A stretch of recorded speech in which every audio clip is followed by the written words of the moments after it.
You know, the Liberals got upset when Conservatives mocked Justin Trudeau doing a striptease for a fundraiser. And they used that in an ad. Oh, Liberals, they're so upset, blah, blah, blah. Well, have you seen what they're doing for their own fundraiser now? They're having a ladies' night with Justin. And the Evite has him just looking oh so dreamy. Justin unplugged. What's your favorite virtue? Do you come here often? Well, Michelle Rempel, Cabinet Minister in the Conservative Government, Minister for Western Economic Diversification, joins us in studio because you caused a problem with this online, because you just made a tweet about it, and all of a sudden all kinds of people were saying, hold on, this isn't right. Well, actually, when I saw the advertisement, my first reaction was, this can't be for real. And when I found out it was, I was shocked that... There's lots of jokes based on it now, in less than a day since you tweeted it out, but I thought it was a joke too. Well, it kind of is in the sense that it's a serious issue. You know, the issue that I took with, first of all, outside of the font, and is that it's not issues-based. This is Justin is a sex symbol, come pet his hair. Yeah, and I think it is absolutely fair to say that, you know, political leaders should be engaging folks from all different demographics in Canada and have a good public policy debate. That's part of our jobs. Mm-hmm. But the question is, how do you do that, right? Yeah. So if you look at the questions on this invitation, they're not issues-based. They're, you know, there's a tone to it, which is not what I would use in trying to do outreach. Well, that's why I said, you know, one of them is, what's your favorite virtue? And that's why I said, do you come here often? It sounds like a pickup line. I think that there's a reason why people had such a visceral reaction to it. And, you know, I think that that's something that we all need to be cognizant of in looking at this thing. It's just... Part of why this story also took off today, online and elsewhere, was because of the reaction that you got. The pushback that you got from leftists on Twitter was unreal, and I want to get to some of those, because you tweeted out, I don't agree with their politics, but JT, that'd be Justin Trudeau, has some badass women in his caucus. They must want to, well, I can't imagine. I'm guessing you're pointed out that the women might be upset, but then these tweets started coming in.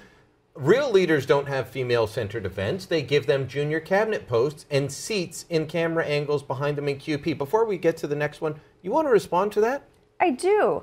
You know, that makes me so angry, because at 33 years old right now, I am the youngest cabinet minister, as a woman, youngest female cabinet minister that's been appointed in Canadian history. How did I get into that seat? I am damn proud to sit in that seat every day, because I had to put my name on a ballot. I worked for years in a professional career that was very successful, and I worked very hard in Ottawa and in my constituency to sit around the cabinet table and have that seat in the second row. And so now for pointing out that someone is, you know, just trying to use their looks to fundraise, you're being told you only have your seat because you're pretty.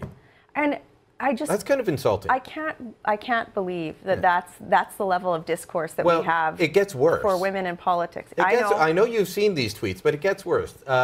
Jerome Williams. Oh, no, sorry, we have this one.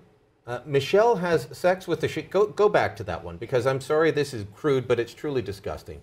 Michelle has sex with a sheet with a hole in it between them, I'm sure.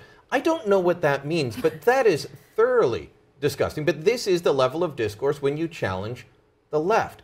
Jerome Williams said, have a little respect for the country and learn how to sit in your parliament chair without looking like a hooker. Is this engaging you on an issue? Let's just show the Twitter picture that they're referring to.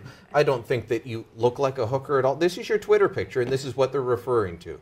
You're smiling, it's casual, it's a Twitter picture. These are attacks on you for questioning someone.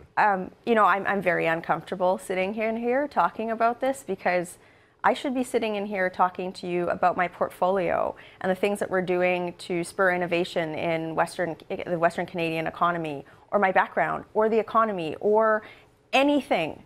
But this is the type of thing that I think a lot of women are subjected to. And while it's coarse and crass to talk about it, I think that we need to fix it, because we need to have more women elected to office. Regardless of your political stripe, it's good to see women elected.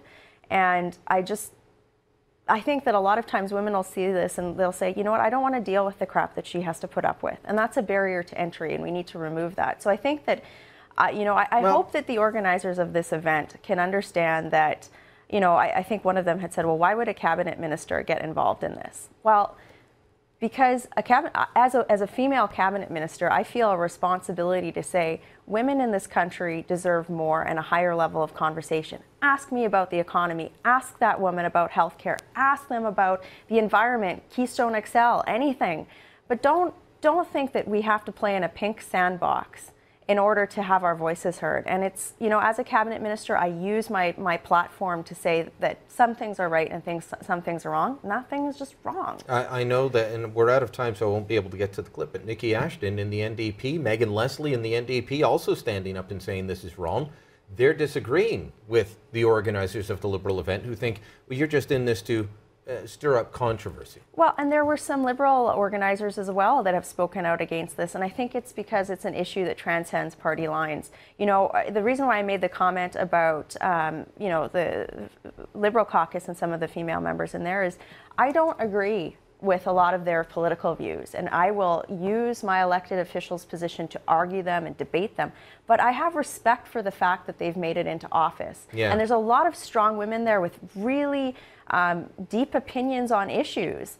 And, again, you don't have to agree on something to respect someone else. And I think that when we, take the debate down to the lowest common denominator, talk in sensual terms rather than issue-based, everyone. It does, and it's unfortunate. Minister Rempel, thanks so much. Thank you. Next time we'll talk policy.